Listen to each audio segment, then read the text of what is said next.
இப்போதும் நாம் ஆண்டுடைய வார்த்தைக்கு நேராக கடந்து செல்லுவோம்.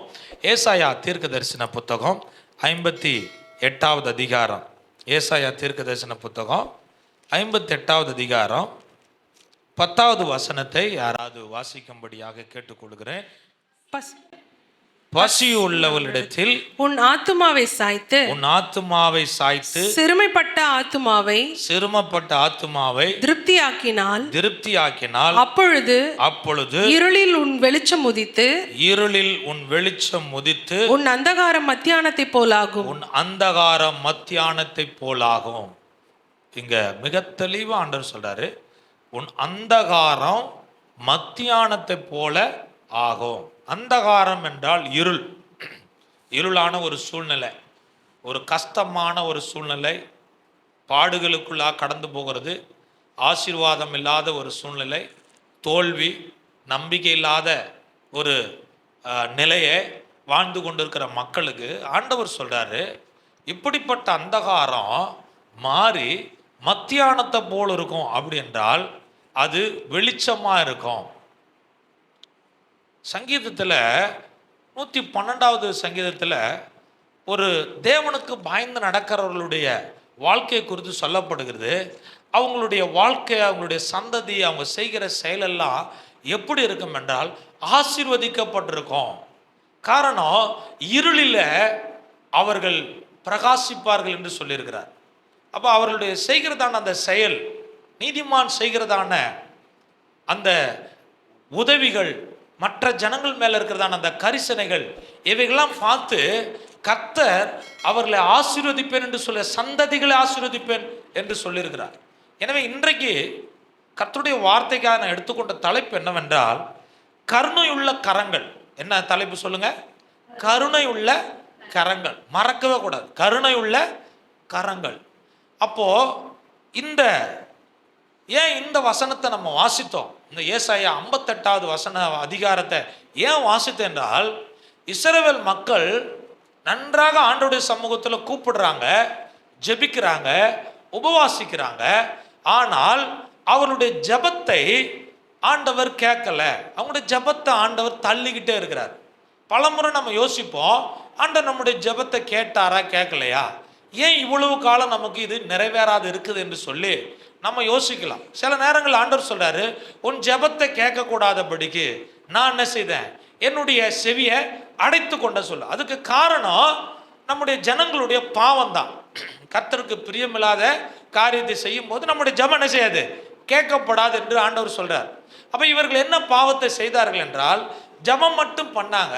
அது எதுக்காக பண்ணுறாங்கன்னா, தன்னுடைய சுயநலத்துக்காக பண்ணுறாங்க, தன்னுடைய இச்சைகளுக்காக, வழக்குக்காக, வாதுக்காக, சண்டைக்காக, அப்படி அவங்களுடைய தேவைகளுக்காக, இதுக்காக மட்டும்தான் உபவாசித்தார்கள்.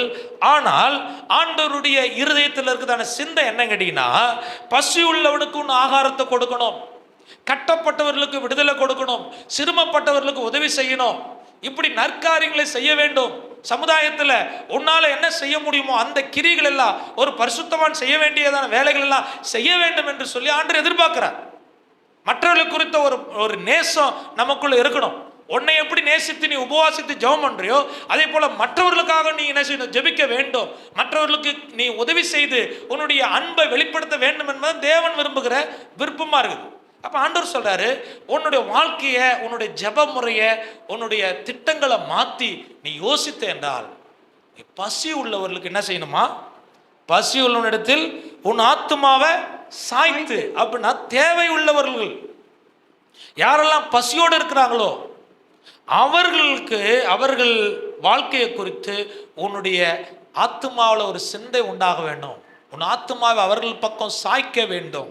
அதுக்கப்புறம் அங்க சொல்றாரு, சிறுமைப்பட்ட ஆத்துமாவை திருப்தி ஆக்கினால். அநேக சிறுமப்பட்டிருக்கிறாங்க, கஷ்டத்தோடு இருக்கிறாங்க, அவர்களுடைய வாழ்க்கைக்கு தேவையை நீ சந்தித்தால், திருப்திப்படுத்தினா, நீங்க எப்படி இருப்ப என்றால், இருளில உன் வெளிச்சம் உதித்து உன் அந்தகாரம் எப்படி இருக்கும், மத்தியானத்தை போல. அப்ப ஒரு பெரிய ஆசீர்வாதத்தை கர்த்தர் வைத்திருக்கிறார். அது மட்டும் இல்ல, 11ஆம் வசனம் சொல்றாரு, கர்த்தர் உன்னை நித்தமும் நடத்தி மகா வறட்சியான காலத்துல உன் ஆத்துமாவை திருப்தி அடுத்துவா, உன் எலும்புகள் எல்லாம் நினமுள்ளதாக மாற்றுவா, நீ நீர்ப்பாய்ச்சலான தோட்டத்தை போல வற்றாத நீரூற்ற போல. அல்லேலூயா சொல்லுமா? அப்ப உன்னுடைய அந்தகாரம் மாறும். நீங்களும் நானும் எப்படி இருப்போம்? கர்த்தரால் ஆசீர்வதிக்கப்பட்டிருப்போம். நீர்ப்பாய்ச்சலான தோட்டத்தை போல இருப்போம். வறட்சி காலத்திலும் பஞ்ச காலத்திலும் உங்களுக்கு குறைவே இருக்காது. அதுக்கு காரணம் என்ன கேட்டீங்கன்னா, கர்த்தருடைய விருப்பத்தை நிறைவேற்றுள்ளார். ஸோ அப்போ கர்த்தருடைய விருப்பத்தை நிறைவேற்ற வேண்டும் என்றால் நமக்குள்ளே இருக்க வேண்டிய குணம்தான் கருணை உள்ள ஒரு கரம். என்ன சொல்லுங்க? கருணை உள்ள கரம்.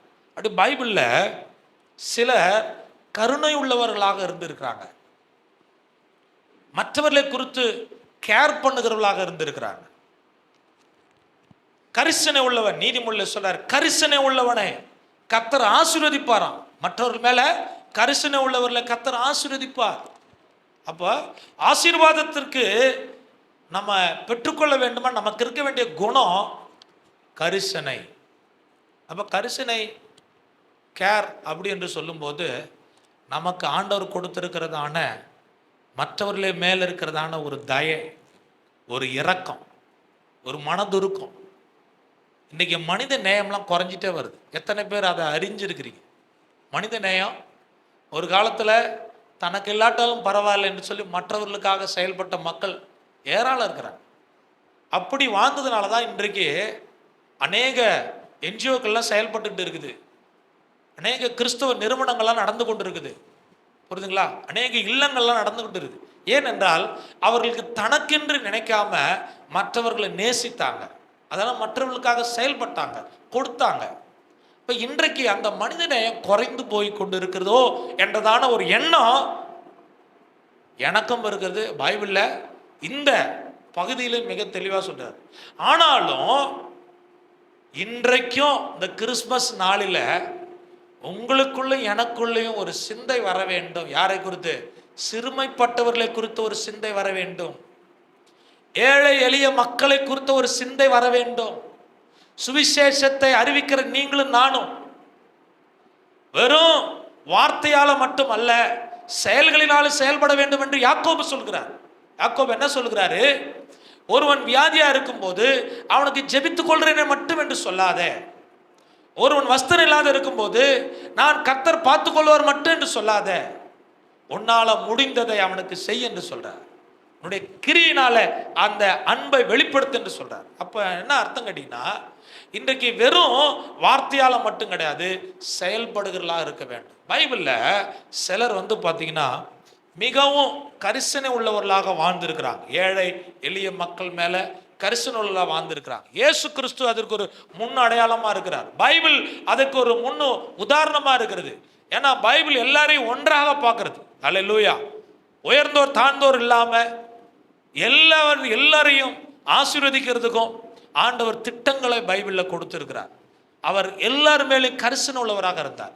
அதனால தான் நீங்க வாசிங்க, உபாகமத்தில் 15வது அதிகாரம் 11வது வசனம். முதலாவது நாம பார்க்குறோம், ஏழைகளை போஷிக்கும் கரம்.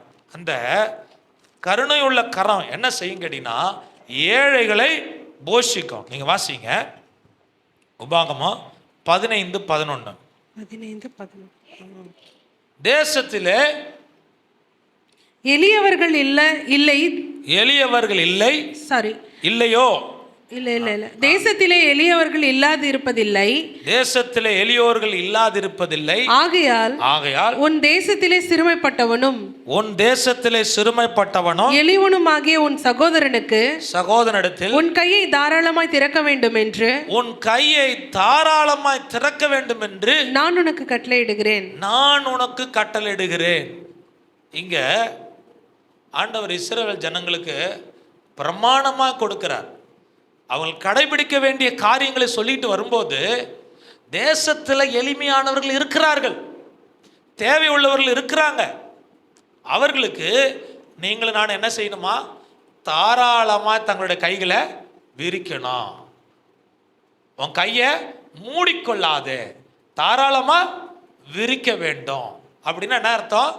நீ உதாரவத்தமான காரியத்தை செய்ய வேண்டும். எளியவர்கள் இருக்கிறாங்க, கஷ்டப்படுகிறவர்கள் இருக்கிறாங்க, உன் நடுவில் குறைவுள்ளவர்கள் இருக்கிறாங்க. அவர்களுக்கு என்னால் இயன்ற வரையிலும் என் கரத்தை என்ன செய்யணும்? தாராளமாய் நான் விரிக்க வேண்டும். ஒரு ஒரு குறிப்பிட்ட டைமில் சமாரிட்டன் கிஃப்ட்னு சொல்லிட்டு வரும். வெளியூரில் இருந்து நம்முடைய இந்திய தேசத்துக்கு சில தேவையுள்ள பிள்ளைகளுக்கு ஊழியக்காரர்கள்லாம் கொடுப்பாங்க. அந்த சமாரிட்டன் கிஃப்ட் என்னன்னு கேட்டிங்கன்னா, வெளியூரில் இருக்கிறதான கிறிஸ்தவ பிள்ளைகள், மற்ற பிள்ளைகள், சிறு பிள்ளைகள், அவர்களுக்கு கொடுக்கறதான, அவங்களுக்கு அனுதினம் கொடுக்கறதான அந்த பாக்கெட் மணி, அந்த காசை சேர்த்து வைத்து இன்னொரு பிள்ளைகளுக்கு என்ன செய்வாங்க? கிஃப்ட் அனுப்பி வைப்பாங்க. அதுதான் சமாரிட்டன் கிஃப்ட்னு சொல்லுவாங்க. அந்த கிஃப்ட் யாருக்கு வருதுன்னா, எந்த ஏழ்மையான தேவையுள்ள பிள்ளைகளுக்கு கொடுக்கும்போது அதை பிரித்து பார்க்கும்போது அதில் பலவிதமான கிஃப்ட் இருக்கும். அந்த சின்ன பிள்ளைகளுக்கு அதை பார்த்தோன்னே ரொம்ப சந்தோஷமாக இருக்கும். எனக்காக எங்கேயோ இருந்து என்ன செஞ்சுக்கிறாங்க? அனுப்பி வச்சுருக்காங்க. பார்த்து அது உற்சாகம் அடையும். இந்த கிறிஸ்மஸ் நாளில் அப்படிலாம் கொடுப்போம். ஸோ இதெல்லாம் எதுன்னு கேட்டிங்கன்னா, ஒருவர் மற்றொரு மேலே இருக்கிறதான அந்த கரிசனை, அந்த அன்பு, இந்த குணம்லாம் நம்முடைய பிள்ளைகளுக்கும் கற்றுக் கொடுக்கும். அல்லேலூயா. இதெல்லாம் ஒரு மகிழ்ச்சி. எத்தனை பேர் இதை மகிழ்ச்சியாக கருதுறீங்கன்னு தெரியல. நான் மட்டும் ஏதோ புதிய காரியத்தை சொல்கிறேன்னு நினைக்க வேண்டாம். உங்களுக்கு எடுக்கிறதுல மட்டும் மகிழ்ச்சி இல்லைங்க. அல்லேலூயா.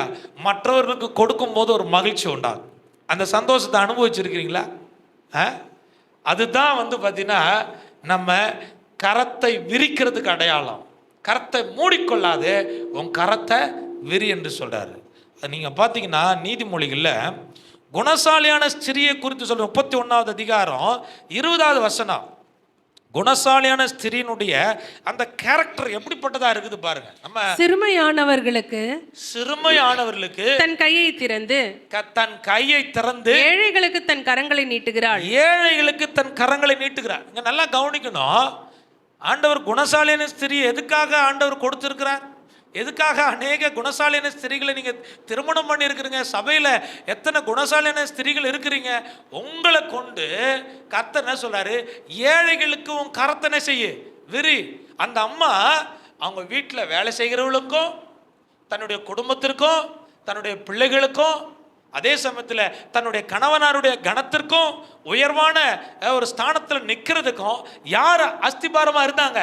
இந்த குணசாலியான ஸ்திரீ. அவங்களுடைய கேரக்டரை நீங்கள் வீட்டில் போய் படித்து பாருங்க. அவங்க எப்போ எழுந்துறாங்க, என்ன செய்கிறாங்க, அவங்களுடைய வேலையை போய் பாருங்க. அவங்க எவ்வளோ உழைக்கிறாங்க.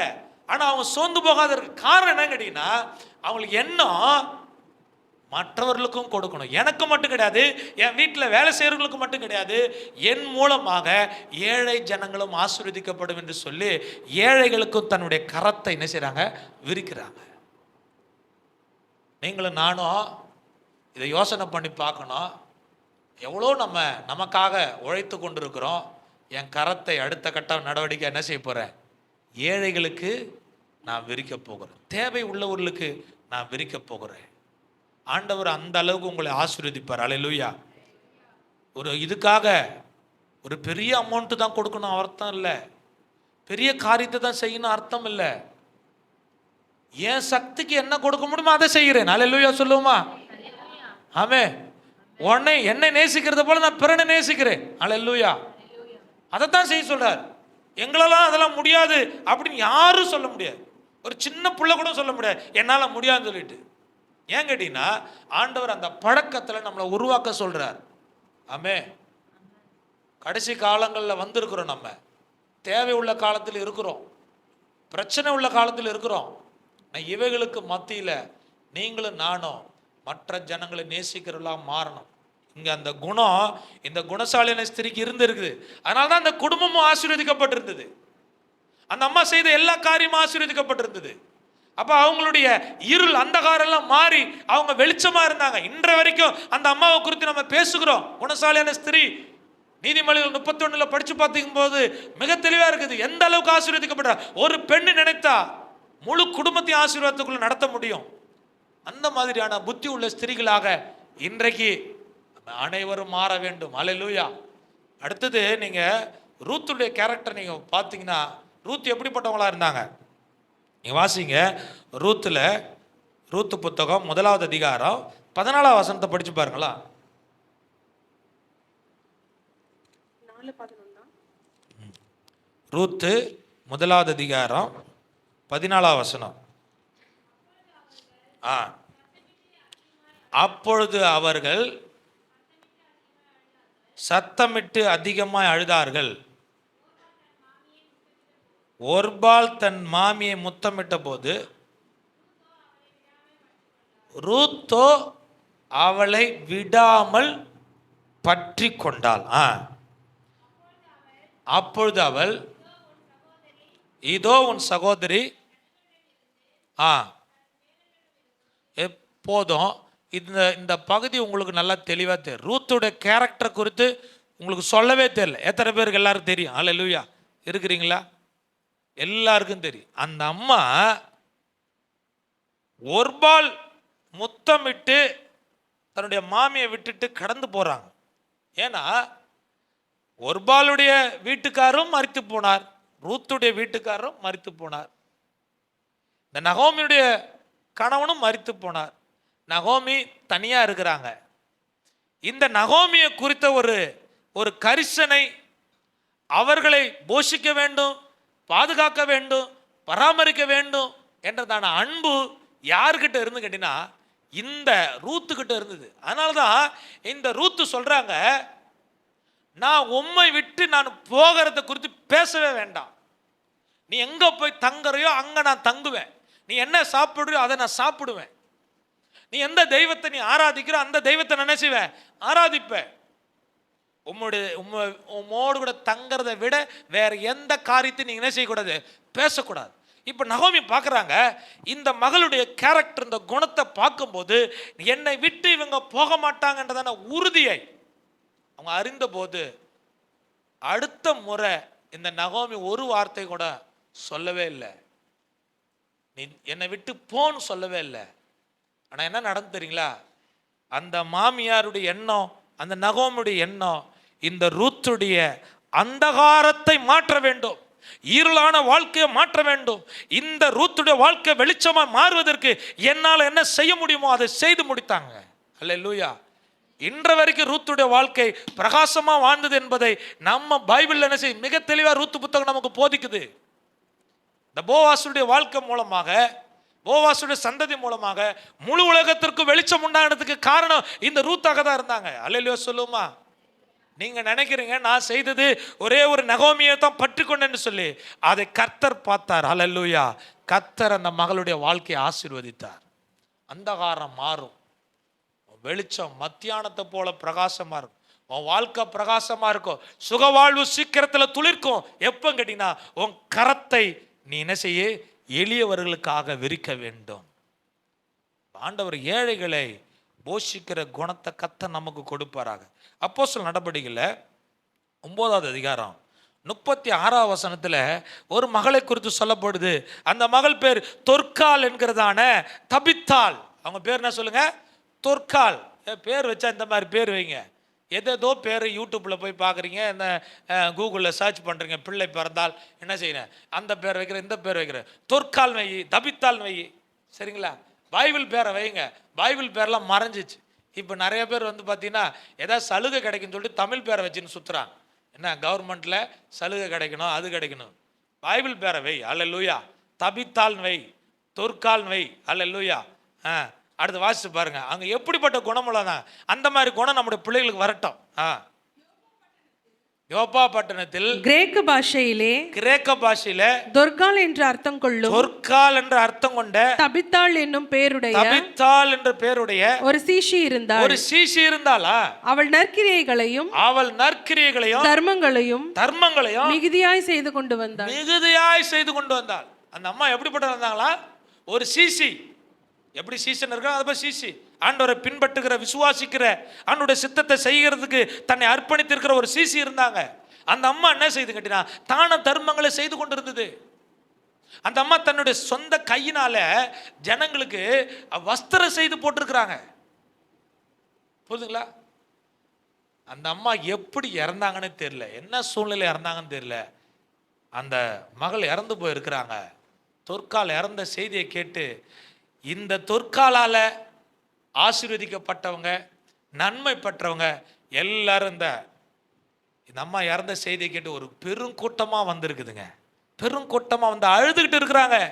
எங்களை நேசித்த, எங்களை கவனித்த, எங்களுக்காக வாழ்க்கையை ஒப்பு கொடுத்திருந்த, எங்களுக்காக வஸ்திரம்லாம் செய்து கொடுத்திருந்த அவங்க நல்ல காரியத்தெல்லாம் எப்போ சொல்கிறாங்க? இந்த மரண தருவாயில் சொல்கிறாங்க. நீங்களும் நானும் செய்த எல்லா நல்ல காரியம் எங்கே வருது சொல்லுங்க? எப்போ சொல்லுவான்? ஒரு வேளை உயிரோடு இருக்கும்போது சொன்னால் கூட நம்ம ஏதாவது சந்தோஷப்படலாம். தொற்கால் அவங்க வாழ்க்கையில் செய்ததை சொன்னதுனால பைபிளில் எழுதி வச்சாங்களா இல்லையா? எழுதி வச்சா இன்னைக்கு நம்ம பேசுகிறோம். நம்ம செய்ததெல்லாம் யாராவது எழுதி வைக்க போகிறாங்க? கிடையாது. நீங்களே எழுதி வச்சுக்கிட்டாதான். அதனால தான் வெளிநாட்டில் பார்த்தீங்கன்னா அவன் ஒரு புத்தகம் எழுதுறான் தெரியுங்களா? 70 வயசு மேலே ஆகிட்ட உடனே புத்தகம் எழுத ஆரம்பிச்சிடுறாங்க. அவன் செய்த காரியத்தை எல்லாம் ஒரு புத்தகமாக வெளியிடுறான். நம்ம குறித்து யாரும் எழுதுறது கிடையாது. ஆனால் ஒரு காரியத்தை சொல்கிறேன், நீங்கள் செய்த எல்லா நற்காரியங்களையும் அன்றைக்கு எப்படி தபித்தாளுடைய நற்காரியங்கள் எல்லாம் சொல்லுனாங்களோ, இதெல்லாம் பேதுரு கேட்டபோது இவ்வளோ நன்மை செய்த, இவ்வளோ ஆக்டிவாக ஒரு ஊழியத்தை செய்து கொண்டு வந்த, இவ்வளோ ஏழை எளிய ஜனங்களுக்கெல்லாம் தன்னுடைய கரத்தை விரித்து இருக்கிறதான இந்த மகள் இன்னைக்கு இறந்திருக்கிறது, ஆண்டவரே இந்த மகளுக்கு அற்புதம் செய்யணும் என்று சொல்லிட்டு அவர் போய் எல்லாரும் அழுகுறவங்களாம் நிறுத்திட்டு தன் வலது கையை பிடித்து தபித்தாளை எழுந்திருன்னு சொன்னார். அல்லேலூயா. தபித்தாள் உயிரோடு கூட எழுந்தாங்க. அல்லேலூயா. மரணமே வந்தாலும் உன்னுடைய கருணை உள்ளத்தை பார்த்து கர்த்தர் திரும்ப உயிர்ப்பிக்கிற தெய்வமா இருக்கிறார். அல்லேலூயா சொல்லுமா? அந்த குணத்தை தான் ஆண்டவர் எதிர்பார்க்கிறார். புரியுதுங்களா? ரெண்டாவது வந்து பார்த்தீங்கன்னா பலவீனரை தாங்கணும். கருணை உள்ள கரம் என்ன செய்யணுமா? ரெண்டாவது காரியம் செய்யணும், பலவீனரை தாங்கணும். ஏசாயா தீர்க்க தரிசன புத்தகத்தில் 41வது அதிகாரம் எடுத்துக்கொள்ளுங்க. ஏசாயா 41 10வது வசனத்தை வாசிங்க. நீ பயப்படாதே, நான் உன்னுடனே இருக்கிறேன். திகையாதே, நான் உன் தேவன். நான் உன்னை பலப்படுத்தி உனக்கு சகாயம் பண்ணுவேன். என் நீதியின் வலது கரத்தினால் உன்னை தாங்குவேன். 13வது வசனம். உன் தேவனாய் இருக்கிற கர்த்தராகிய நான் உன் வலது கையை பிடித்து பயப்படாதே, நான் உனக்கு துணை நிற்கிறேன் என்று சொல்லுகிறேன். இங்க பாருங்க, யாக்கோபு ஊமையாக இஸ்ரவேல் ஜனங்களுக்கு ஆண்டவர் சொல்றார். யாக்கோபு எப்படிப்பட்ட ஒரு மகனாக இருக்கிறான் என்றால், பயந்த சூழ்நிலையில் இருக்கிறார், தைரியம் இல்லாத இருக்கிறாங்க. ஏன்னா அந்நியர்கள் அவங்களை எதிர்க்கிறாங்க. பல தேசத்தார்கள் யாரை எதிர்க்கிறாங்க? இஸ்ரவேல் மக்களை எதிர்க்கிறாங்க. ஆனால் ஆண்டவர் சொல்லும்போது யாக்கோபுக்கு கொடுத்ததான வார்த்தையை நினைவு கூர்றார். ஆபிரகாமுக்கு கொடுத்ததான வார்த்தை, ஈசாக்கு கொடுத்த வார்த்தை, அதை நினைவு கூர்ந்து சொல்றாரு, நீங்க பயப்படாதீங்க. இப்போ நீ பலவீனமா இருக்கிற, சோர்ந்து போய் இருக்கிறீங்க, யுத்தம் பண்ண முடியாத அளவுக்கு உங்களுக்கு பிரச்சனை அதிகமா இருக்குது என்று நினைக்கிறீங்க, இந்த சிறையிருப்பில் நீங்க வந்து கட்டப்பட்டு இருக்கிறீங்க. ஆனா நான் உங்களுக்கு சொல்றேன், ஆபிரகாமுக்கு கொடுத்ததான அந்த வாக்கு தத்தத்தை இன்றைக்கு நான் நிறைவேற்ற முடியும், என்னால முடியும். உங்களை திரும்ப உங்களை சொந்த தேசத்துக்கு கொண்டு போக முடியும். அதனால சொல்றாரு, நீங்க பயப்படாதீங்க. ஆண்டவர் பல நேரங்களில் நம்ம பயப்படுற சூழ்நிலை வரும்போதெல்லாம், பைபிளில் வருஷம் 362 நாளுக்கு எப்படி நமக்கு நாட்கள் இருக்குதோ அதே போல ஆண்டவர் வேத வசனத்தை சொல்லியிருக்கிறாரு, பயப்படாதே பயப்படாதே என்று சொல்லியிருக்கிறார். அப்போ பயப்படுகிற காரியம் வரும், ஆனால் நீ பயப்பட வேண்டியதில்லை. யாக்கோபு எப்படி பயப்பட்டார் சொல்லுங்க? அவர் நொண்டி நொண்டி நடக்கிறார், அவருடைய தொடை சந்தை ஆண்டவர் பிடிச்சிட்டார், நொண்டி நொண்டி நடந்து போறார். எதிரே யார் வருகிறா? ஏசா அவருடைய மூத்த சகோதரர் வந்துகிட்டு இருக்கிறார். எதுக்காக வர்றார்? பழி வாங்கிறதுக்காக வருகிறார், படை வீரர்களோடு கூட வருகிறார். இந்த நேரத்தில் பயந்து போயிருக்கிறதான இந்த யாக்கோபு அன்றைக்கே தேவ சன்னிதானத்தை பிடிச்சுக்கிட்டார். என்னை ஆசீர்வதிக்காத பட்சத்தில் உண்மை விட மாட்டேன், என்னை பாதுகாத்து கொள்ளும்.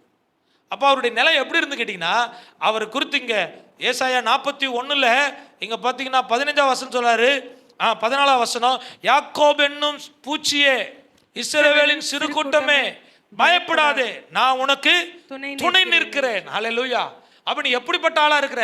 ஒரு பலவீனமான ஒரு பூச்சை போல இருக்கிற, உன்னால நடக்க முடியல, உன்னால செயல்பட முடியல, நீ ஒரு சிறு கூட்டமா இருக்கிற, உனக்கு யாரும் இல்லை என்று நினைக்க வேண்டாம். ஆனால் ஆண்டவர் சொல்றாரு, நான் உன்னோடு கூட இருக்கிறேன். இப்போ இந்த 10வது வசனத்தில் கடைசி பகுதியை தான் நான் இன்றைக்கு எடுக்கிறேன். என் நீதியின் வலது கரத்தினால் உன்னை தாங்குவேன். அல்லேலூயா சொல்லுவோமா? இப்போ என்ன செய்யறாரு சொல்லுங்க? பலவீனமா இருக்கிற இந்த யாக்கோபு, சிறு பூச்சியா இருக்கிற இந்த யாக்கோபு, பயந்து போயிருக்கிற இந்த யாக்கோபை எந்த கரத்தில் வச்சிருக்கிறாராம்? நீதி செய்கிற கரம், அந்த கரத்தில் ஆண்டவர் வச்சிருக்கிறார். இந்த கரத்திலிருந்து, ஆண்டவருடைய கரத்திலிருந்து யாராகிலும் பறிக்க முடியுமா? நமக்கு ஆபத்தை உண்டாக்க முடியுமா? பயங்காட்ட முடியுமா? நான் யார் கூட இருக்கிறேன்? கர்த்தருடைய கரத்தில் இருக்கிறேங்க. அல்லேலூயா சொல்லுவோமா? நீங்களும் நானும் அவருடைய கரத்தில் நம்ம இருக்கிறோம். அவர் நம்மை தாங்கி கொண்டிருக்கிறார். அந்த விசுவாசம் நமக்கு வேணும். எந்த கஷ்டம் வந்தாலும், போராட்டம் வந்தாலும், பலவீனம் வந்தாலும், பாடுகள் வந்தாலும், எதிராளிகள் நமக்கு விரோதமாக எழும்பினாலும், சத்துருக்கள் ஒரு கூட்டமாக எழும்பி வந்தாலும், நான் கர்த்தருடைய கரத்தில் இருக்கிற என்னை தாங்குகிறார். என்னுடைய பலவீனம் ஒரு பெரிய பெரிய காரியம் கிடையாது. அல்லேலூயா. மிக தெளிவாக சொல்கிறார், உன்னை போர் அடிக்கிறதுக்கு கருவியாக மாற்ற போகிறேன். கையில் வச்சிருக்குது என்னது சாதாரணமான விஷயத்து கிடையாது. உன்னை கையில் எடுத்தது, உன்னை கொண்டு நான் போர் அடிக்க போகிறேன். உன்னை கொண்டு ஒரு பெரிய காரியத்தை செய்ய போகிறேன். உங்களை என்னை அழைத்தது ஏதோ பயந்து ஒளிஞ்சு கொள்றதுக்காக கிடையாது. ஆண்டவர் சாதாரணமான கிராமத்திலிருந்து உங்களை அழைத்திருக்கலாம். ஆண்டுடைய பிள்ளையா மாறுகிறது மற்ற எல்லாத்தை விட மேலான ஒரு பதவி ஆண்டுடைய பிள்ளையா இருப்பது. ஆண்டருடைய அழைப்பை பெற்றிருக்கிறது, அதை விட மேலான ஒரு பதவி ஆண்டவர் கொடுத்திருக்கிறார். நீங்க தான் ஆசாரியர்கள், நீங்க தான் ராஜரீக ஆசாரிய கூட்டமாக கர்த்தர் நம்ம தெரிந்து கொள்கிறார். அப்ப கர்த்தருடைய கையில் நம்ம வச்சிருக்கிற நோக்கம் என்னன்னா, அவருக்காக செயல்பட போகிறோம், பெரிய காரியங்களை செய்ய போகிறோம். அதனால தான் யாக்கோபு பார்த்து சொல்றாரு, உன்னை ஒரு கருவியா நான் மாற்ற போகிறேன். அல்லேலூயா. பயப்படலாமா? பலவீனன்னு சொல்லலாமா? என் பலவீனத்திலும் அவருடைய பலன் பூரணமா விளங்கும். அவருடைய வல்லமை என்னுடைய பலவீனத்தில் தான் விளங்க போகிறது. அல்லேலூயா. அப்போதுதான் கர்த்தர் யார் என்பதை மற்ற ஜனங்களை அறிய போகிறாங்க. நான் சிறு கூட்டம் என்று சொல்றது தான் ஆண்டவர் நமக்கு கொடுக்கிற பலன். அல்லேலூயா. பெரியவர் என் கூட இருக்கிறார். நீங்க ஆதியாகமத்தில் நீங்க பிறகு கூட படிச்சு பாருங்க, இந்த சம்பவம் உங்களுக்கு நல்லா தெரியும். ஆதியாகமம் 15வது அதிகாரத்தில் முதல் வசனத்தில் ஆபிரகாமை பார்த்து ஆண்டவர் சொல்ற, ஆபிரகாமே நீ பயப்படாதே, ஆபிரகாமே நீ பயப்படாதே. ஏன் கேட்டீங்கன்னா, நான் உனக்கு கேடகமும் உனக்கு மகா பெரிய பலனுமா இருக்கிற. அதற்கு ஆபிரகாம் கர்த்தராகிய ஆண்டவரே அடியேனுக்கு என்ன தருவீர்? நான் பிள்ளை இல்லாமல் இருக்கிறேன். தமஸ்கு ஊரானாகிய இந்த எலியேசர் என் வீட்டு விசாரணை கர்த்தனாய் இருக்கிறானே என்றான். போதும்.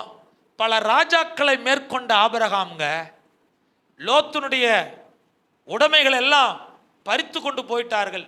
லோத்தை சிறையாக கொண்டு போயிட்டார்கள். அப்போது ஆபிரகாம் 318 பேரை கொண்டு அவர் யுத்தத்துக்கு போனார். யுத்தத்தில் போய் ஜெயித்தார். அல்லேலூயா. ஜெயித்தாரா? பல ராஜாக்களை ஜெயித்து அவர் வந்துட்டார். அடுத்த அதிகாரத்தில் தொடங்குது. இந்த காரியம் முடிந்த பிறகு ஆபிரகாமை பார்த்து ஆண்டவர் சொல்றாரு, ஆபிரகாமை நீ பயப்படாது. ஏன் பயந்திருப்பாரா இல்லையா? ஆபிரகாமை பயப்படுறதுக்கான சூழ்நிலை தானே. எத்தனை ராஜாக்கள் எல்லாம் நீ மேற்கொண்டு வந்திருக்கிற. இனி அவர்கள் எல்லாரும் உன்னை என்ன செய்வாங்க? ஒரு நாள் வந்து உனக்கு ஒரு பெரிய ஆபத்தை உண்டாக்க முடியும் என்று சொல்லி ஆபிரகாம் நினைச்சிருக்கலாம். அந்த ஆபிரகாம் பார்த்து ஆண்டவர் சொல்றாரு, நீ ஒரு தனிநபர் என்று நினைக்க வேண்டாம். இந்த 318 பேர் தான் உன் கூட இருக்கிறாங்கன்னு நினைக்க வேண்டாம். உனக்கு கேடகமே நான் தான். அல்லேலூயா. அது மட்டும் இல்ல, மகா பலனுமா இருக்கிறேன். கர்த்தர் சொல்றாருங்க, மகா பலன் என்ன தெரியுங்களா? அவருடைய வல்லமை, அவருடைய ஸ்ட்ரென்த். கர்த்தர் நமக்கு மகா பலமா இருந்தா எந்த மனுஷன் நமக்கு விரோதமா நிற்க முடியுமா? நேற்றைய தினத்துல இந்த பிஷப் அம்மா சொல்றாங்க, ஒரு சபையை அவங்க எதிர்க்கும் போது அந்த அம்மா சொல்றாங்க, எங்கள் தெய்வம் ஜெயம் கொடுக்கிற தெய்வம். அல்லேலூயா.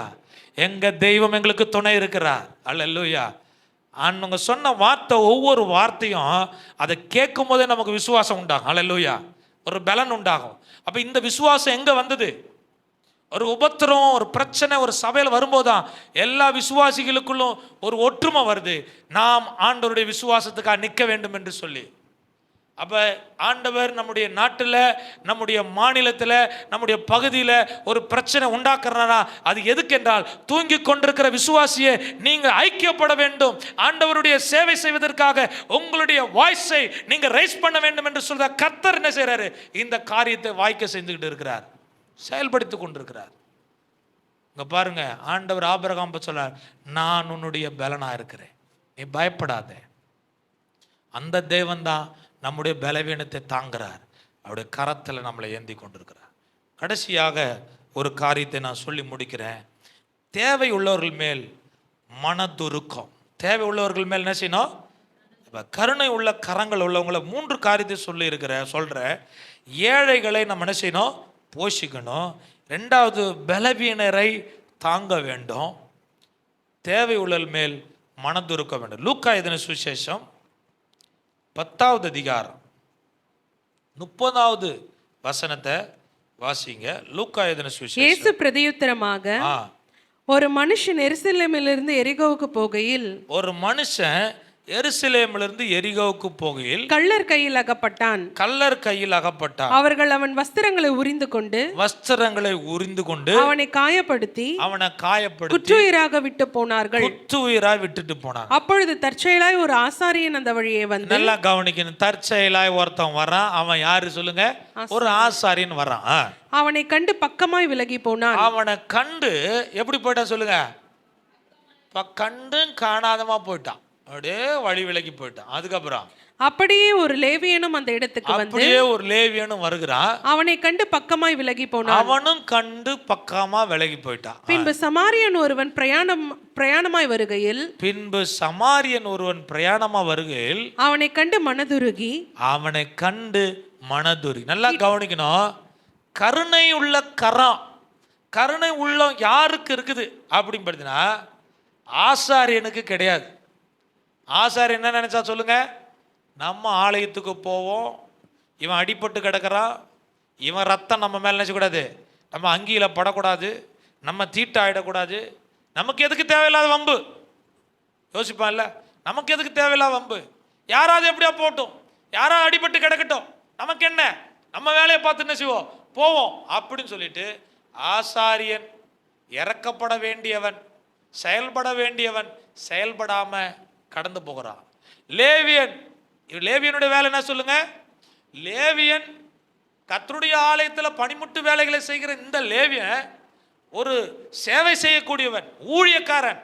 ஆனா அவனும் என்ன செஞ்சான்? வழி விலகி போனான். ஆனா எங்கேயோ எதர்ச்சியா போகிறதான ஒரு சமாரியன், அவன் இந்த வழியில காயப்பட்டு உயிருக்கு போராடி கொண்டிருக்கிறதான இந்த கல்லற்கையில் அகப்பட்டவன் மேல மன துருகினாராம். அல்லேலூயா. அந்த இரக்கங்க, அந்த அன்பு, மற்றவன் தான், வேறொரு ஆளு தான், அவன் பிறந்தான், ஆனா என்னால முடிந்த உதவியை அவனுக்கு செய்ய வேண்டும் என்று சொல்லி அந்த குணத்தை பாருங்க. அதுதான் கம்பேஷன், அதுதான் எம்பத்தி. மற்றவர்கள் மேல இருக்கிறதான எம்பத்தியை வெளிப்படுத்துற. இன்னைக்கு நிறைய பேர் சிம்பத்தியை வெளியே கிரியேட் பண்றாங்க தெரியுங்களா? எதெடுத்தாலும் என்ன செய்யுது? வாட்ஸ்அப்பில்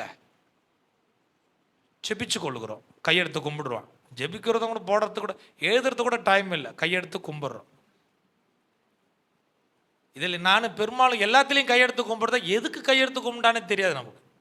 எல்லாருக்கும் கைக்குறி, எல்லாம் ஈஸியாக போயிடுச்சு. ஜெபிக்கிறேன்னு சொல்லிட்டு அதுக்கப்புறம் அவங்க யாரும் கேட்க போகிறது கிடையாது. நான் தான் அவங்களை வாட்ஸ்அப்பில் போட்டுக்கிறேன் ஜெபம் பண்ணுறேன்னு சொல்லிட்டு அப்படின்னு சொல்லிவிடுவாங்க. புரியுதுங்களா?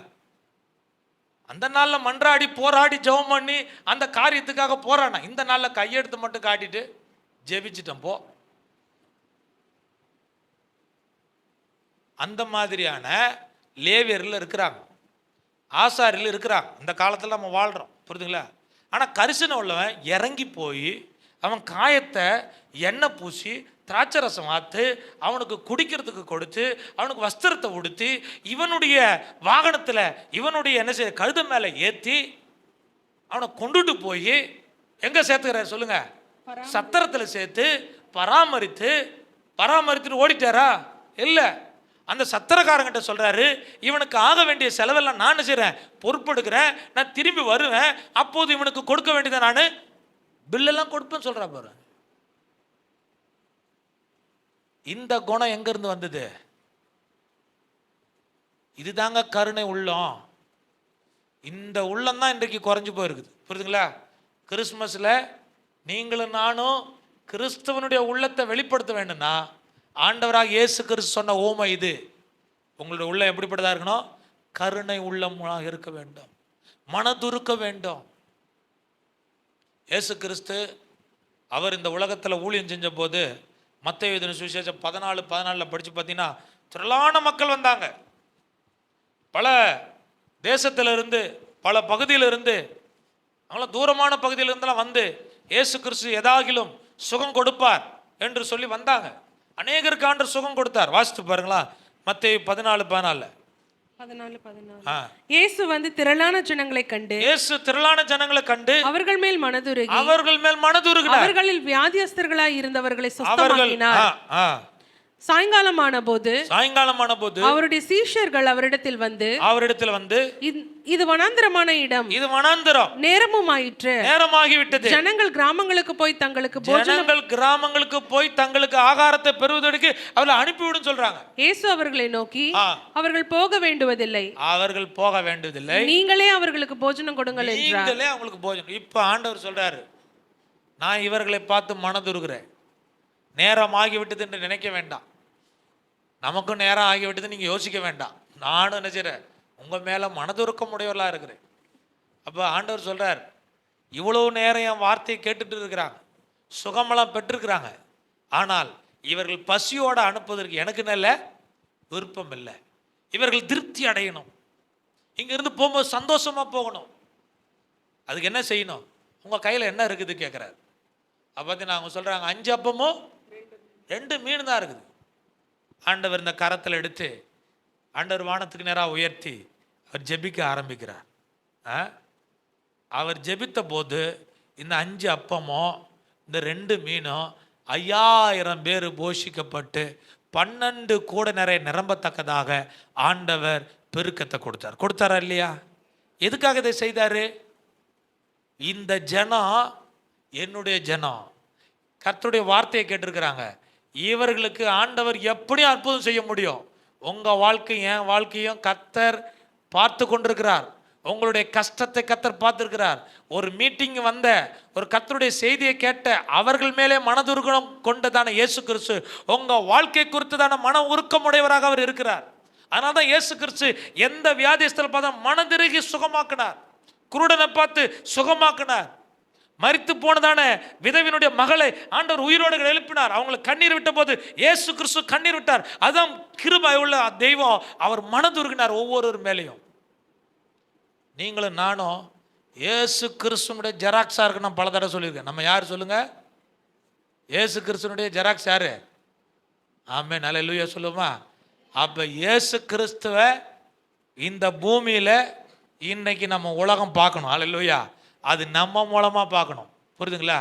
அது இயேசு கிறிஸ்து எப்படி குணமுள்ளவராக இருந்தாரோ, எவ்வளோ இறக்க குணமுள்ளவராக இருந்தாரோ, அதை நீங்களும் நானும் இந்த நாட்களில் வெளிப்படுத்த போகிறோம். அதுதான் நம்ம வைக்கிறதான உயிருள்ள டெஸ்ட்மனி, உயிருள்ள சாட்சி. எது சொல்லுங்க?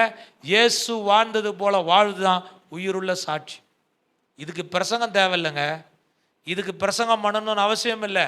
நீங்கள் வாழ்ந்தாலே போதும், பக்கத்து வீட்டுக்காரர் ரட்சிக்கப்பட்டுருவான், உங்கள் கிராமம் ரட்சிக்கப்பட்டுரும். அதுக்கு காரணம் நம்ம வாழாத நம்ம பேசுறது தான் இங்கே பிரச்சனையே. கிறிஸ்தவர்களுக்கு என்ன பிரச்சனை சொல்லுங்க? வாயால் பேசுகிறோம், ஆனால் என்ன செய்ய மாட்டோம்?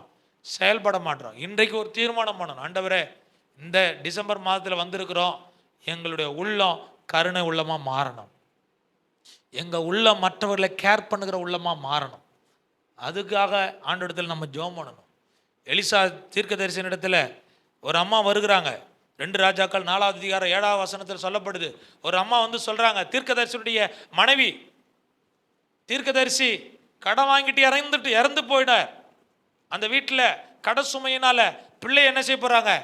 அடிமையாக கொண்டு போக போறேன்னு சொல்றாங்க. அப்ப என்ன செய்யணும்? எலிசா இடத்துல இருந்து முறையிடுறாங்க. கடன் இருக்குது, என்ன செய்யணும்? என்ன செய்யலாம் சொல்லுங்க? கடன் இருந்தால் பாஸ்டர் கேட்டால் தந்துடுவார் கடனை? பாருங்க, எலிசா தீர்க்கதரிசி கேட்குறார், உனக்கு என்ன செய்யணும் சொல்லு, உன் கையில் என்ன இருக்குது? அதை கொண்டுட்டு வாங்க. கர்த்தர் ஆசீர்வதிக்க போறார், அதை கொடு. அவங்க சொல்றாங்க ஒரே ஒரு குடம் நிறைய எண்ணெய் இருக்குது. அப்போ ஒரு வேலையை கொடுக்குறாரு. சோம்பேறிய ஆண்டவர் என்ன செய்ய மாட்டார், ஆசீர்வதிக்க மாட்டார். இந்த அம்மா கிட்ட சொல்றார், நீ போய் உன் அயலார் இடத்துல போயிட்டு என்ன செய், எல்லா காலி எம்டி பாத்திரத்தெல்லாம் கொண்டுட்டு வந்தனர். எவ்வளோ பாத்திரம் வாங்க முடியுமோ வாங்கிட்டு வாங்க. அப்போ அந்த அம்மா எந்த அளவுக்கு விசுவாசித்ததோ அந்த அளவுக்கு போய் பாத்திரம். நான் நினைக்கிறேன் அந்த அம்மா இன்னும் எத்தனை பாத்திரம் வாங்கிட்டு வந்திருந்தா வாழ்நாள் முழுசும் சாப்பிட்ற அளவுக்கு என்ன செஞ்சுருக்கோம், கிடச்சிருக்கோம். அந்த அம்மா நினச்சிருக்கோம் இது எனக்கு போதும்னு சொல்லிட்டு ஒரு 100 பாத்திரமோ இல்லை 50 பாத்திரம் வாங்கிட்டு வந்துடுவாரு, எனக்கு போதுன்னு ஒரு திருப்தி வந்திருக்கு தெரியுங்களா, அதோட நிறுத்திடுச்சு. அந்த அம்மா அந்த எலிசா தீர்க்கதரிசி சொன்னது போல எண்ணெய் எடுத்து வார்க்கிறாங்க. ஒரு குடம் நிரம்புது, மறு குடம் நிரம்புது, நிறைந்து நிறைந்து எல்லா குடங்களும் நிரம்பி எல்லா பாத்திரம் நிரம்பும் போது அவன் பிள்ளையை பார்த்து சொல்கிறாங்க, மற்றொரு குடத்தை எடுத்துட்டு வா, பாத்திரத்தை எடுத்துட்டு வான்னு சொல்லும்போது இனி பாத்திரம் இல்லை. அப்படி அந்த இல்லைன்ற வார்த்தை வந்த உடனே எது நின்று போய் சொல்லுங்க, எது நின்றுச்சு? நீ முடியாது, இல்லை செயல்பட முடியாது, என்கிட்ட இதான் இருக்குதுன்னு சொல்லவே சொல்லாத. அல்லேலூயா. கர்த்தர் உன் கையில் இருக்கிற வேலையை தான் கர்த்தர் ஆசீர்வதிக்க போறார். உன் பிள்ளை தான் கர்த்தர் ஆசீர்வதிக்க போகிறார். உனக்கு கொடுத்த திறமையை கொண்டு தான் உன் குடும்பத்தை நடத்த போகிறார். அல்லேலூயா. அதை ஆசீர்வதிக்கிற ஆண்டவருக்கு கரத்தில் கொடு சொல்றாரு. நீ இப்போ என்ன செய்யணும், இந்த எண்ணெயை விற்று அந்த கடனை கொடு. வேலை கொடுத்தாரா இல்லையா? ஆண்டவர் சும்மா செய்ய மாட்டார், வேலையும் கொடுத்தாரு, செயல்பட வைத்தாரு, விசுவாசத்தையும் பார்க்க வைத்தாரு. இப்போ விற்று வியாபாரம் பண்ணி நீ மீதமுள்ள இருக்கிற அந்த கடனை கொடுத்துட்டு மீதத்தை வைத்து ஜீவனம் பண்ணுதினார். எவ்வளோ அருமையாக ஒரு ஊழியக்காரர் சொல்லி கொடுத்தார். இது தானேங்க வேலை, இது தானே ஆசீர்வாதம். இப்போ நீங்களும் நானும் செய்ய வேண்டியது கடன் சொல்லிட்டே இருக்கக்கூடாது. கடனுக்காக ஜெபம் பண்ணு, கர்த்தர் வழியை திறப்பார். அல்லேலூயா. ஆண்டவர் அற்புதத்தை செய்வார். உங்கள் கரம் என் கரம், நம்முடைய ஊழியத்தினுடைய எண்ணம் எல்லாம் எதுவாக இருக்குன்னு சொல்லுங்க, பிறர் மேலே கரிசனை உள்ளவளார். நீங்கள் கிரகாம் ஸ்டெயினை குறித்து எத்தனை பேர், இந்த ஒரிசாவில் ஊழியம் செய்த கிரகாம் ஸ்டெயினை குறித்து எத்தனை பேருக்கு தெரியும்? கடந்த நாட்கள் கூட சில வீடியோலாம் பார்த்துருப்பீங்க. 1999 அவர் என்ன செஞ்சாங்க, ஒரிசாவில் காரில் வைத்து அவர் ஊழியத்துக்கு போயிட்டு ஒரு இடத்துல ஸ்டே பண்ணுற நேரத்தில் போக முடியாத, ட்ராவல் பண்ண முடியாத ஒரு காலகட்டத்தை தங்கும்போது பிள்ளைகளோடு உயிரோடு கொளுத்தினாங்க. அவர் செய்த செயல் தெரியுங்களா? தொழுநோயாளிகளை, அவர் ஆஸ்திரேலியாவிலேருந்து இங்கே நம்ம நாட்டுக்கு வந்தவர். அவர் எதுக்காக வந்தார்? யாரோ ஒரு நண்பர் பேனா மூலமாக எழுதி போட்டதான ஒரு நண்பர் அவரை பார்க்கறதுக்காக வந்துட்டு நம்முடைய இந்திய தேசத்தில் இந்த ஒரிசாவில் பார்த்ததான இந்த தொழுநோயாளிகளுக்கு மத்தியில் ஊழியம் செய்யணுன்றதான ஒரு பாரப்பட்டு அவங்க மேலே கரிசனைப்பட்டு அவர் ஊழியத்தை செய்தார். அநேக தொழுநோயாளிகளுக்கு அவர் என்ன செஞ்சார், ஒரு பெரிய ஒரு பாதுகாவலராக இருந்தார். சமுதாயத்தை தூக்கி எடுத்தார். அநேகருக்கு சுகமாக்குறதுக்கான நல்ல உழைத்து அவர் சேவை செய்து கொண்டிருந்தாருங்க. அவர் தனக்குனே உழைக்கலையா. அவர் அதை பார்த்ததான அந்த கலெக்டர் சொல்கிறார், தமிழ்நாட்டுக்காரர் தான் அவர் சொல்கிறாரு, சில நேரத்தில் அந்த கிரகாம் ஸ்டெயின் வந்து பார்த்தீங்கன்னா இந்த பழைய டயர் கடை இருக்குது பார்த்தீங்களா, அங்கே போய் நிற்பாராம், காரை வச்சுட்டு நிற்பாராம். எதுக்கு இவர் இங்கே வந்து பழைய டயர் கடையில் வந்து நிற்கிறாரு, ஏன் பழைய டயரை வாங்குறாருன்னு சொல்லிட்டு அவருக்கு ஆச்சரியமாக இருக்குமா. ஒரு நாள் கேட்டாராம், அந்த கலெக்டர் கேட்டிருக்கிறார், எதுக்கு சார் நீங்கள் வந்து இந்த பழைய டயர்லாம் வாங்குறேன். பிறகுதான் இவருக்கு தெரியுமா, அந்த டயரை அவர் இந்த தொழுநோயாளுடைய கால் பாதங்களை அதில் கரெக்டாக ஒரு அட்டையில் வரைஞ்சி அவராக வெட்டி, ஏன்னா செருப்பு கிடைக்காது அவங்களுக்கு காலுக்கு, அவரே கட் பண்ணி சொந்த கையால் கட் பண்ணி அவர்களுக்கு செருப்பு கொடுத்தாராம். அப்போது அவருடைய கரிசனை உள்ளத்தை பாருங்க. அந்த கலெக்டரை பார்க்க போகும்போது பார்த்த பிறகு அவர் என்ன செஞ்சார், இறந்துட்டாராம். அவரை நம்முடைய தேசத்தில் அவர் ரத்த சாட்சியாக மரித்திருக்கிறார். எதுக்கு சொல்கிறேன்னு கேட்டிங்கன்னா, இப்படியெல்லாம் கரிசனை உள்ள மிஷினரிகள் ஜீவனை கொடுத்துருக்குறாங்க. யாருக்காக? இந்த தேசத்துக்காக. அவரெல்லாம் எவ்வளோ செழிப்பாக வாழ்ந்திருக்கலாம். அவைகள் எல்லாம் தியாகம் பண்ணி இந்த ஆண்டவருக்காக மறுத்துற நீங்களும் நானும் என்ன செய்து கொண்டிருக்கிறோம்? அன்னை தெரசா போயிட்டு ஒரு வியாபாரி இடத்துல போய் கேட்குறாங்க, ஏதாவது என் பிள்ளைக்கு கொடுன்னு சொல்லும்போது அவன் காரி துப்புகிறான். தன்னுடைய கையில் எச்சை துப்புனா அந்த எச்சை அந்த உமிழ்நீரை தொடச்சிட்டு இதை எனக்காக நான் எடுத்துக்கொள்கிறேன், என் பிள்ளைக்கு என்ன தரேன்னு சொல்லிட்டு மறுபடியும் கையை அவங்க நீட்டின போது தான் அந்த வியாபாரி மனம் தொடப்பட்டு அடுத்த முறை பார்த்தீங்கன்னா அந்த நபரை ஆண்டவர் ஒரு பெரிய ஸ்பான்சராக அந்த ஊழியத்தில் கொண்டு வந்தார். இவங்களாம் ஏன் தன்னுடைய கரத்தை இதற்காக இந்த ஏழை எளிய ஜனங்களுக்காக ஏன் விரித்தார்கள்? இதுதான் கருணை உள்ள கரம்.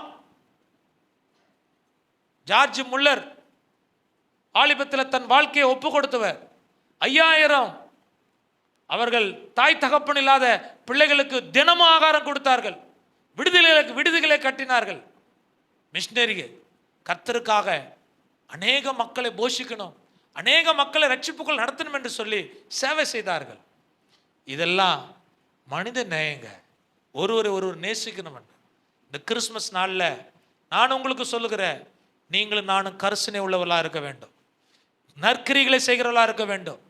நற்கிரிகளை செய்கிறதுனால ஆண்டவர் சொல்றார், வெள்ளையாடு செம்மறியாடு வலது பக்கத்தில் செம்மறியாடு இருக்குது, வெள்ளையாடு இடது பக்கத்தில் இருக்கு சொல்றாரு.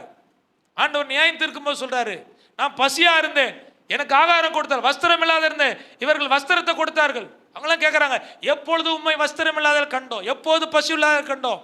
நீங்க மத்தேயு 25 போய் நீங்க வீட்டில் போய் படிச்சு பாருங்க. கடைசி நாட்கள் நடக்க வேண்டிய சம்பவம். எனக்கு அருமையான தேவ பிள்ளைகளே, நற்கிரிகை செய்கிறதுனால ரட்சிக்கப்படுறேன் என்று சொல்லல. நற்கிரிகள் தேவனுக்கு பிரியமானது. அல்லேலூயா. அதனால ரட்சிப்பு கிடையாது. ரட்சிப்பு இயேசு கிறிஸ்து கொடுக்கிறது. இயேசு கிறிஸ்து நீ விசுவாசிக்கிறதா தான் ரட்சிக்கப்படுவாய். நற்கிரிகை செய்கிறது தேவனுக்கு பிரியமான பலி. நீங்க எபிரேயர்ல 13-16 படிச்சு பார்த்தீங்கன்னா, அன்றி நன்மை செய்யவும் தான தர்மங்கள் பண்ணவும் மறவாதிருங்கள், இப்படிப்பட்ட பலிகள் மேல் தேவன் பிரியமா இருக்கிறார். அப்ப தேவனுக்கு பிரியமானது எது? இன்னைக்கு நான் பிரசங்கம் பண்ற இந்த பிரசங்கம் நீங்களும் நானும் செயல்பட்டீங்கன்னா அந்த பலி யார் விரும்புகிறா? தேவன் விரும்புகிறார். நற்கிரியை செய்கிறதுக்கு தேவன் விரும்புகிறார். ஆண்டவராக இயேசு கிறிஸ்து கருணை உள்ளவராக இருக்கிற தெய்வம். அவருடைய கரங்கள் உங்களை என்னை ஏந்தி கொண்டிருக்கிற இந்த கரம் முழு உலகத்திற்காக. இந்த கரத்தில் பார்த்தீங்கன்னா ஒரு குற்றத்தையும் செய்யாதவர் அந்த சிலுவில் அறையும் போது அவருடைய கரத்திலிருந்து ரத்தம் வடிந்து கொண்டே இருக்குது. ஆணிகள் அடித்தாங்க அந்த கரத்தில். அற்புதம் செய்த கரம் இது. அநேகரை ஆசீர்வதித்த கரம் இது. உங்களை என்ன ஏந்தி கொண்டிருக்கிற இந்த கரத்தில் நம்முடைய பாவங்கள், நம்முடைய சாபங்கள், இந்த உலகத்தில் காணப்படுகிறதான எல்லா சாபத்தையும் சிலுவையில் அவர் சுமந்து தீர்த்தார். நமக்கு ரட்சிப்பு கொடுத்தார், நித்திய ஜீவனை கொடுத்தார். இதை விட ஒரு மேலான காரியத்தை இந்த உலகத்தில் யாரும் செய்ய முடியாது. இயேசு கிறிஸ்து உங்களுக்காக எனக்காக செய்திருக்கிறார். உங்கள் வாழ்க்கையில், என் வாழ்க்கையில் உங்கள் கரம் ஆண்டவருடைய பிள்ளைகளுக்காக விரிக்கட்டும். தேவ ஊழியத்திற்காக, ஆண்டவருடைய செயலுக்காக இந்த கரம் விரிக்கப்படட்டும். இந்த கரம் மூடக்கூடாது. கர்த்தர் உங்களை என்னையும் ஆண்டவர் ஆசீர்வதிப்பாராக.